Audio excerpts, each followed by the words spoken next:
All right, and we are live. Happy Thursday. Welcome to another Lunch and Learn with Purse Strings. My name is Maggie Nielsen, and I'm a partner here at Purse Strings. We're all about providing tips, tricks, pieces of advice on how to be financially fearless. And then when you're maybe going to be a stay-at-home mom, you're planning for retirement, you're getting divorced, whatever it may be, we have top-tier financial professionals ready, willing, and able to serve you. We call those our Purse Strings approved professionals, and Melinda Wilke is one of them. And we're so excited to have her on today to talk about planning for retirement as a stay-at-home mom, because that can be very complex to do. And so we're excited to have Melinda on. She's one of our Purse Strings approved professionals, but she was also recently selected for the Forbes Best in State Top Financial Security Professionals for the second year in a row. And you have an all-female team, got the 2023 Face of Financial Planning from Milwaukee Magazine. And I think you've had this, 6 years running, which is That's amazing. Right. So besides all those wonderful, accreditations, could you tell us a little bit more about you and what you do? Sure, you bet. So I've been running this firm for 21 years. I actually started getting into finance and numbers pretty darn early. I was actually doing my parents' business tax returns by the time I was 12 years old. So it's just kind of been my thing. But we specialize in retirement planning. We also specialize working with physicians and their families. That is our typical client that we work with. Awesome. And yeah, you're in the Milwaukee area, but I know you can work across the country, correct? That's right. We're actually a national firm. So we work with almost every state. And if for any reason we weren't licensed, we'd figure it out and get one. But we're out of the Milwaukee area, Franklin, Wisconsin. Awesome. Yeah, so we're excited to have this conversation today. Anyone tuning in live, if you have questions along the way, throw them in the chat. We're happy to get to those. If you're watching the replay, you can put them in the comments and we'll also work on getting back to those as well. So yeah, stay-at-home moms planning for retirement. What are some common mistakes you see stay-at-home moms make when planning for retirement? Yeah, well, some of the first mistakes are they're unfortunately not getting involved. So it's really important that they are involved in understanding who the advisor is, who's the financial advisor, making sure they have comfort with that financial advisor, and then understanding what is the plan. What's their plan for their whole household? And it's really critical that they have a relationship with the advisor. It doesn't matter who earns the money. Any money earned in the household, it's the people of the household that are important to be aware of what is happening and what the plan is. Some other things is that, unfortunately, we see a lot of stay-at-home moms not be aware of where these accounts are held, what type of accounts they are, what's the goal of each of these accounts. And if they ever have to take this over, that can be really scary if that's the first time they're trying to learn that information. Some of the other mistakes we see is that when people are getting married, they don't go back and review what are account beneficiaries, what are account titles. I cannot tell you how many times we see money goes to like someone's mom or dad, and they've been married for way too long, but nobody went back and fixed that. Or an ex-wife. That's not pretty. No. Mom and dad's one thing, ex-wife is another. Yeah. Be aware of any kind of legal documents, your wills, your trusts, your power of attorneys. Make sure you have them if that's what's appropriate for you, but also understand them. What are you saying inside of that? What did you sign off on? We do see too many people that believe because they're married, by default, their spouse is their person who gets all the say about their health care and their finances if something goes wrong. That's not accurate. When you're 18 years old, you are your own voice, and you have to have that legal piece of paper that gives that power to somebody else, even your spouse, believe it or not. Other things, honestly, is crazy stuff like not having a credit card in their own name and under their social security number. Unfortunately, when something happens to that spouse, that social security number and those accounts go with them. And we can find, amazing ladies sitting in the grocery store and their credit card gets declined because it wasn't under their social security number. And of course, prioritizing. So something like retirement, prioritize that over things like kids' college. Please, yeah. Just say that louder for everyone, just because that's so important. We see, they think they're going to get that return and somehow get that money back, and that's not how it goes. And you also didn't tell your No, kids that was the situation either.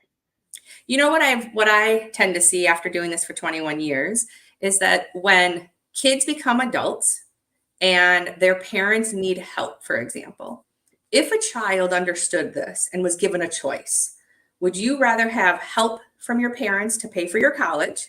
Or do you want to, if you get that, do you want to now have to be the asset that provides the money for support for your parents' retirement, and you support your parents now in retirement? Most adult kids will never choose that. They would say, no, thank you. I don't want that responsibility. I will use all the other resources, and there's many of them for kids' college. There's not resources for retirement planning and retirement assets like there is for college. Right. Yeah, that's huge. We see that a lot, and that's, just not great. But I like how you mentioned, all the money is the family's, the house money. Sorry. It's because I think a lot of stay-at-home moms say, well, I don't earn it, so I don't need to meet with a professional. I don't need to know about these accounts. And, you said know about the accounts, the type of investments, and those different things. And it's not something you need to just whip out of your head and know, off the bat, but it's just being familiar with it, which I like how you mentioned that, because it's not like you don't need to know everything and how it all works, but don't have this be the first time you see it when a catastrophe happens. Right. It's just being part of that conversation, knowing that professional. And that's why sometimes I say, that professional is almost one of the first people that's called if you die, so it's like, do you feel comfortable calling your partner's financial professional, or do you feel comfortable having your kids call them? Do you feel like they're in good hands, which I think is a great way to kind of measure your professional. Absolutely. And we Yeah. tend to be one of the first people to receive that call, and it's extremely emotional. You Mm-hmm. are really raw when you're calling Yeah. that professional, and you've got to be able to be who you are when you talk to them. Right. Yeah. So yeah, get that relationship going, be part of the conversation. Even though you're not making that income, you're saving the family a lot of money, staying at home, taking care of those kids. So how can a stay-at-home mom save for retirement without kind of that traditional job, bringing in money? Yeah, great question. So there is what's called a spousal IRA, or it can also be a spousal Roth, that so many stay-at-home parents or people who are not earning an income are not aware of. So the same limit that person working can put in, so the $6,500 a year if you're under the age of 50, you can put that money in even if you do not have earned income, if your spouse you're married to does earn enough income for you. So let's just do a quick example. If you and your spouse both want to put in $6,500 for the year, that means that's $13,000. Your spouse has to earn at least that $13,000 to call that earned income to account for both of them. Mm-hmm. So it can be an IRA or it can be a Roth. And it just is going to matter what's important to your plan. Is it more important to have dollars that are taxable later on in retirement, or dollars that are going to be tax-free later in retirement? And also, it's going to matter how you want to leave your money to your children for your legacy. Do you want to leave Okay. them taxable dollars or tax-free dollars? That might make all the difference of which account you're choosing for that spousal IRA or that spousal Roth. And so why would you open this versus just having your partner do like the 65,000 or 6,500 and then putting it in a different investment account for retirement? Why would you do two of the same accounts? Yeah, great question. So when you use a retirement account, it's going to be what's called tax deferred. So between now and let's just pretend age 65 is when retirement is going to be. So between now and 65, all that growth in that account, or any dividends that spun off, or interest that spun off, it is tax deferred, or in English, no taxes are owed by you. So you won't get a tax statement and you don't pay taxes. The money stays in the account and it's growing bigger, bigger, bigger, bigger. No tax yet. Then when you turn, I'm going to call it 65, only because that's a pretend retirement age. At age 65, Now, if you had an IRA or a Roth, depends which account you picked. If it was a Roth, as you take those dollars out, now those dollars are going to be tax free. So not only the money you put in, because it was after tax dollars if it was a Roth, but now all that growth over all these many, many years is completely tax free. Wow. There's also no required minimum distribution. Or I guess in English is there's no force of you taking money out at a later age in retirement. And that can, believe it or not, be a big issue for people in retirement. If it was an IRA, those dollars at the age of 65 now are taxable at your ordinary income. Okay. Everything, whatever you put in and whatever the growth is. So it's a difference. If I would have put that same $6,500 into a standalone investment account, as that account is spinning off something like interest or spinning off something like dividends, that dollar is taxable today while my spouse is working. And that money has to you have to pay income tax on it. It's not deferred till later. It's a big deal. You actually can grow more money if you left your money inside and the interest and the dividends that you received just reinvested itself and stayed in there and kept growing. You'll have more money in the account than if you had a regular investment account holding the exact same holdings. Wow. So typically IRAs and Roths are your first choice when you have an extra $6,500 that you can save for the year. Interesting. Yeah, that makes sense. And it seems like not only is this money now in your name, which helps, if you got divorced or anything later, but is just financially the best option for both of you if you stay married in love forever, because like you said, it's the better investment with the way the taxes work. And so it's not just thinking if divorce, it's also like just financially, it's the most sound. Well, and I hate to say it, but even more important than if there was a divorce is that if one of you needed help, medical help, you can have one spouse's assets getting used, but not the other spouse. So we'll pick on the husband because he's not here. So if it's the husband who needs the care, his assets can get used, but your assets, so that IRA or that Roth, even though it was only $6,500 a year, you might think that's not important, but that asset is protected. It's yours. You're not the person needing that health care. And that is a big trigger. And that really can save some pretty good money for a household when you had money in your name. Yeah, that's a great point as well. And that's why it's like you have to talk to a professional, because there are all these different nuances that you don't always think of that you're like, oh no, I see this all the time. Like this is the way we can protect everybody in this situation. Yeah. And then another account would be something called a rollover IRA. You're going to get those when you had an employer account before. So if you had previously been working and you had a 401k or a 403b with a previous employer and it's still sitting with that employer, you might want to consider rolling those dollars into what's called a rollover IRA. Now you're not going to technically contribute if I just keep that in a box for a second and you were doing like $6,500 to an IRA, but that rollover IRA can now get managed. You can have completely different types of holdings inside of there. You can make sure that the type of assets you have in there are working with all the other types of retirement accounts you have in the rest of your plan. You won't forget about it. We have too many people that forget about these accounts and they get lost and it's hard for them to find them. But you have to be very careful, right, when you're doing these, and always talk to a professional and understand when you have a rollover IRA, what are your rules now of doing Roths? It's different. It will change the game for you. So it's important to talk to a professional. But those type of accounts are what people can do when they're not working and their spouse has an earned income instead. Awesome. That's great. Yeah. So we got to be saving, for our own retirement as well. So what other tips or advice do you have for stay-at-home moms?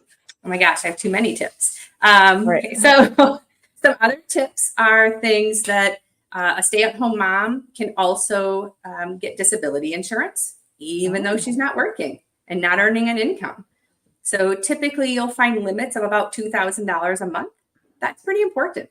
If it's important, the job you're doing at home, and if you weren't able to do it and you would have to now hire somebody, that disability insurance could be the money that helps pay for that person. Or that might be the money that goes and funds that $6,500 Roth because your spouse is still working too. So that's important. Another thing to think about is long-term care coverages. If you're building up assets and you have assets for retirement, you also do want to help protect them and have a different source if there is a long-term healthcare issue with either you or your spouse. Stay-at-home spouses, they're eligible to get these kind of things.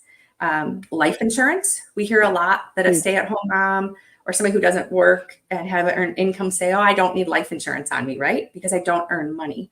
And I always will say things like, well, let's take you out of the picture. So I kill you on paper, right? You're gone. Tell me how your husband goes to work the next day. What are things that now has to get done that he has to do that you were doing for him? And they can start listing it. Cleaning, take care of the baby. I mean, it's, I think, what, a $200,000 job it's worth doing. Yeah, that's what I've seen. That's the latest number. Yeah, it's so you're not making money, but you're saving money. You're not putting that money out. So if you weren't there, I could see that, catastrophe. Yeah, so a stay-at-home parent is allowed to get life insurance. So the life insurance has a limit. It's typically about half of what their working person has. So that's also important to be aware of. If for some reason, when you're getting young and you're getting married, think about these things. It's so much easier to do when people are young and healthy. So if your spouse never qualified for life insurance, now it is hindering that you can't get your own life insurance. Oh, yeah. So pretty interesting things. The other thing we see a lot are, especially for the stay-at-home, they tend to be aware of maybe how much money is sitting in savings or checking. A lot of times they are aware of that.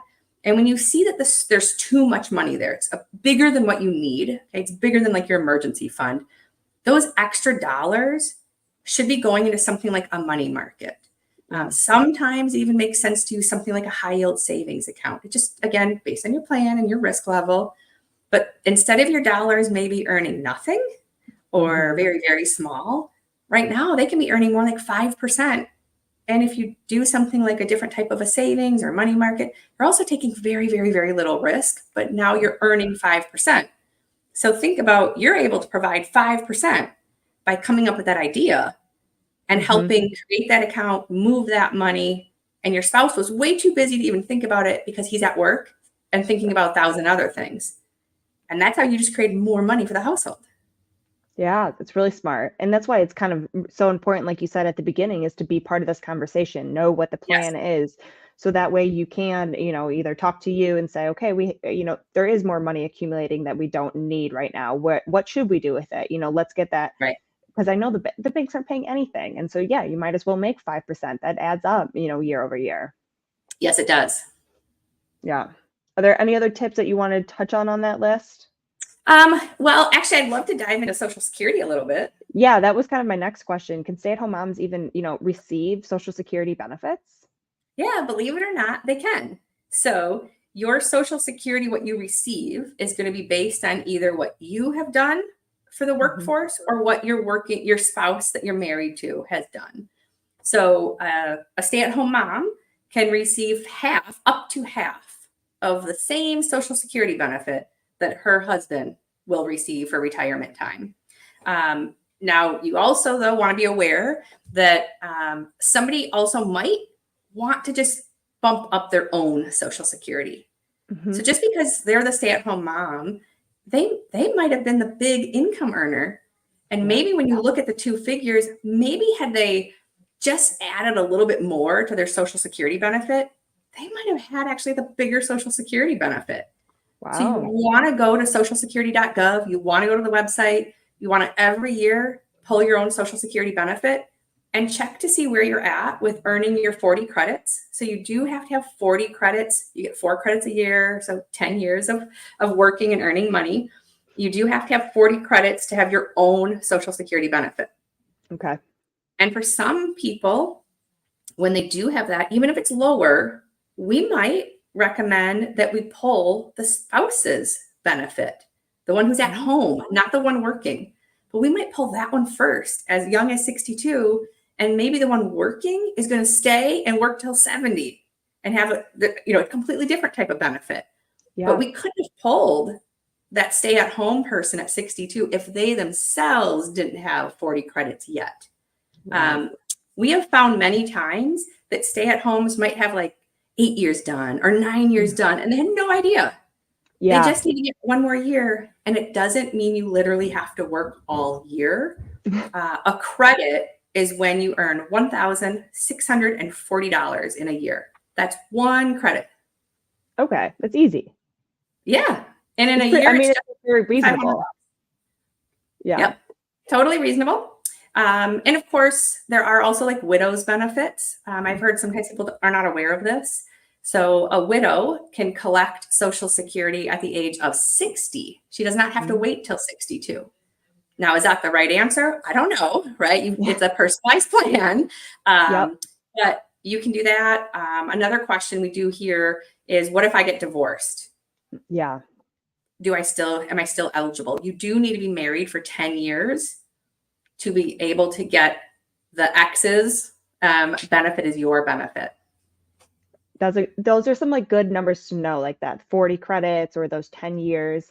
Because I know another professional was telling a story where someone had 39 credits, and she's like, like, can we retire in 3 more months because we just got to get this credit, and all your Social Security will really increase then.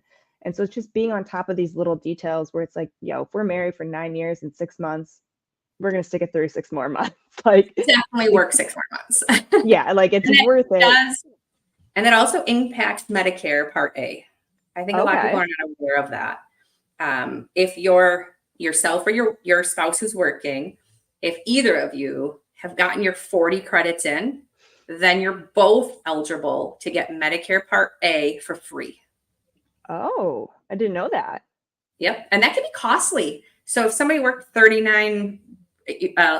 let's say somebody worked the 39 quarters and they were going to retire, and that was the max between the two of them, that cost can be up to $506 a month for Medicare Part A.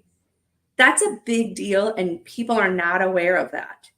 Yeah, and that's huge. I mean, I would be like, yeah, no problem. I'll work, another quarter, but yeah, that's crazy. Right. I didn't realize all those domino effects that really take place when planning all of this out. And so how can stay-at-home moms like ensure that they are financially prepared for any unexpected expenses in retirement? So the first we'd say is have a plan. So if you have a plan, then unexpected things, which will always happen, no longer become an issue. Making sure there's an emergency fund for 3 to 6 months of all your normal expenses. 6 months you have to have if you own a house. 3 months I tend to use more for maybe somebody renting or somebody maybe just starting out professionally. The other is make sure, again, they have enough safe money for liquid and that has no rules attached. You could be any age to take the money out. You can use the money for anything. As you get closer to retirement, you do want to actually have somewhere between 2 to 6 years of your expenses that are not covered from a pension or Social Security. So like kind of like a guaranteed income always coming in. Yeah. You now have about 2 to 6 years of these type of expenses in safe money. So you got to build up to that. Where would be like safe money? Like I don't think we just want all that money in our bank, our bank account. So what would be like some other spots that you might store that safe money? Yeah, so safe money could be things like the money market, high yield savings. It might be your T-bills. It might be your cash value and your life insurance. Those could be a CD. So those are going to be safe places that you can put dollars. Be mindful of a high yield savings. It does take on more risk than people are aware of. But they tend to be more the safer places, and they don't tend to have these rules that say how old or young are you, what's the money for. Those are going to be things like those retirement type of accounts. They've got really special rules that you have to follow. And then really the other big thing that too many people don't think about is you have to pay attention to the generations around you. So think about your children. You really want to make sure your children are financially savvy. They get educated on finance. They know how to have a cash flow budget. They know how to stay within it. They know how to save for emergency. They know how to save for their own retirement. They have their own disability policy and their own life insurance policy, because in retirement, you're only thinking about your own expenses, but your kids are still your kids. Now, they might be 30 or 40 years old, but you know what? They still have emergencies. They still make mistakes. And you know who they come to first for money? Mom and dad. They've always been a great trusted resource to go to.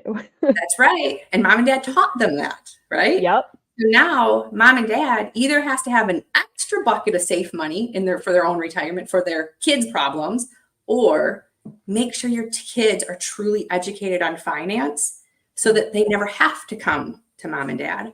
And then you also have to think about the next generation above you. So your parents, or sometimes for people, it's your grandparents as well.